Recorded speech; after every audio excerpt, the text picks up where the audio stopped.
Sound கேட்கல. சாப்பிட்டீங்களா எல்லாம்? ஓகே, இன்னைக்கு என்ன விழா கொண்டாடுறோம்? சரி, ஏன் விநாயகர் சதுர்த்தி கொண்டாடுறோம்? விநாயகரோட பிறந்த நாள். ஆமாவா?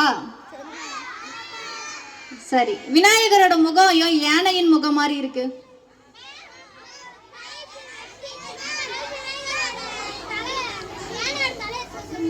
விநாயகர் ஏன் மூஞ்சிர வாகனமா வச்சிட்டு இருக்காரு?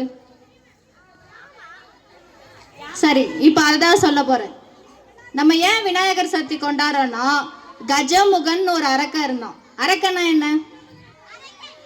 அரக்கன்னா என்ன? அசுரன். நம்ம எல்லாரையும் வதம் பண்றவங்க, நம்ம எல்லாரையும் கொடுமை பண்றவங்கள தான் அரக்கன்னு சொல்லுவாங்க. ஸோ அந்த மாதிரி கஜமுகன் ஒரு அரக்கன் இருந்தாரு. அந்த அரக்கன் என்ன பண்ணார்னா, கடுமையான தவம் புரிஞ்சாரு. தவம்னா என்ன? தவம்னா வரம் மாதிரி. சிவன் கிட்ட வரம் பெறத்துக்காக கடுமையா தவம் புரிஞ்சாரு. அப்போ சிவன் அவர் முன்னாடி அருளி, உங்களுக்கு என்ன வரம் வேணும் அப்படின்னு கேட்டாரு. அப்ப அதுக்கு கஜமுகம் என்ன வரம் கேட்டிருப்பாரு? சாகா வரமா? இல்ல. அவர் என்ன கேட்டாருன்னா, என்ன மனிதர்களால கொல்லக்கூடாது, விலங்குகளும் கொல்லக்கூடாது, எந்த ஆயுதத்தை பயன்படுத்தியும் கொல்லக்கூடாது, அடுத்த ஜென்மன் ஒண்ணு இருக்கவே கூடாது அப்படின்னு ஒரு வரம் கேட்டார். அப்ப அவர் எப்படிதான் கொல்றது? சாமியாலியா? சூப்பர். பாதி மனுஷன் பாதி விலங்கு. ஸோ அவர் கேட்ட வரத்தை சிவபெருமான் அவருக்கு கொடுத்துறாரு. அந்த வரத்தை பயன்படுத்தி கஜமுகம் என்ன பண்றாருன்னா, எல்லா மனிதர்களையும் கொடுமைப்படுத்துறாரு, தேவர்களையும் கொடுமைப்படுத்துறாரு, ரொம்ப கடுமையா ஆட்சி புரிகிறாரு. ஸோ அப்ப சிவன் ஒரு முடிவு எடுக்கிறார். ஸோ அவரை கொல்லணும். யாரை கொல்லணும்? விநாயகரை கொல்லணுமா? கஜமுகனை கொல்லணும். அதுக்காக அவர் ஒரு திட்டம் தீட்டுறாரு. என்ன தீட்டுறாரு? அவரோட திட்டத்தை அவர் மனசுலயே வச்சிட்டு இருக்காரு. பார்வதி யாரு? பார்வதி வந்து சிவனோட வைஃப். பார்வதி வந்து தனக்கு ஒரு அழகான குழந்தை வேணும்னு சொல்லிட்டு கீழே வரைகிறாங்க. வரையும் போது அவங்க கை தவறி தும்பிக்கை இருக்க மாதிரி வரைஞ்சிடுறாங்க. அப்போ அவர் வந்து சிவன் கிட்ட சொல்றாங்க, பார்வதி நீ வரைஞ்சது நன்மைக்கு தான், எல்லாம் நன்மைக்கே அப்படின்னு சொல்லிட்டு சிவன் அங்கிருந்து போயிடுறாரு. அதுக்கப்புறமா நந்தி வந்து சிவன் கூட இருப்பாங்க. நந்தி தெரியுமா எல்லாருக்கும்? ஸோ அப்போ நந்தி மாதிரியே ஒரு குழந்தை வேணும்னு சொல்லிட்டு பார்வதி ஒரு குழந்தைய அவங்களே உயிர்ப்பிச்சிடுறாங்க. உயிர்ப்பிச்சிடுறாங்கன்னா என்ன? அவங்களே தத்தெடுத்துறாங்க அந்த குழந்தைய. அப்போ அந்த குழந்தை என்ன பண்ணுதுன்னா, சிவனையே வீட்டுக்குள்ள வரக்கூடாதுன்னு சொல்லிட்டு தடுக்குது. அப்போ சிவன் சும்மா இருப்பாரா? சிவன் கோவப்பட்டு அந்த குழந்தையோட தலையை வெட்டிடுறாரு.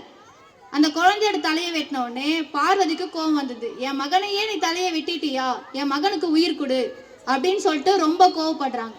அப்ப சிவன் தான் சொல்றாரு தேவர்களுக்கு, நீங்க வடக்கு பக்கமா போங்க, யாரோட முகம் முதல்ல தெரியுதோ அந்த தலையை வெட்டிட்டு வந்து என் குழந்தைக்கு உயிர் கொடுக்கணும்னு சொல்லிட்டு தேவர்களுக்கு ஆணை பிறப்பிக்கிறாரு. அப்ப அதே மாதிரி தேவர்கள் முதல்ல வடக்கு பக்கமா போறாங்க. அந்த பக்கம் ஒரு யானை முதல்ல வருது. அந்த யானையோட தலையை வெட்டிட்டு வந்து அந்த மகனோட தலைக்கு வச்சிடுறாரு. தலை இல்லாம உடல் இருக்குல்ல, அந்த உடலுக்கு வச்சு உயிர் கொடுத்துறாரு. அதனாலதான் விநாயகர் யானையோட தலையோடவும் மனுஷனோட உடலோடவும் இருக்கிறார். புரியுதா? ஸோ அவர் தான் கஜமுகனை கொல்ல போறாரு. ஸோ சிவன் வந்து யானையை விநாயகரை அனுப்பி வைக்கிறாரு கஜமுகனை கொல்றதுக்கு. ரெண்டு பேருக்கும் பயங்கரமான போர் நடக்குது, கஜமுகனுக்கும் விநாயகருக்கும். விநாயகரும் எல்லாரையும் அடிக்கிறாரு. ஆனா கஜமுகனை மட்டும் கொல்லவே முடியல. ஏன் கொல்ல முடியல? ஏன்னா எந்த ஆயுதத்தாலையும் அவர் கொல்ல முடியாதுல்ல. ஸோ அவரும் எல்லா ஆயுதத்தையும் பயன்படுத்தி கொள்றாரு. ஆனா கஜமுகன் சாகவே இல்லை. அப்புறம் கடைசியா சிவன் சொல்றாரு, அவனால ஆயுதத்தால அவனை கொல்லவே முடியாது அப்படின்னு சொல்லிட்டு சிவன் சொல்லிடுறாரு. அப்ப விநாயகர் யோசிக்கிறாரு, விநாயகர் எப்படி கொண்டு இருப்பாரு? கையாலையா? விநாயகருக்கு எப்படி கை இருக்கும்?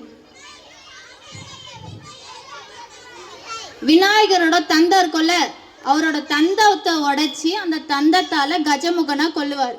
ஆனா அப்பயும் அந்த கஜமுகன் சாக மாட்டான், மூஞ்சுரா மாறிடுவான்.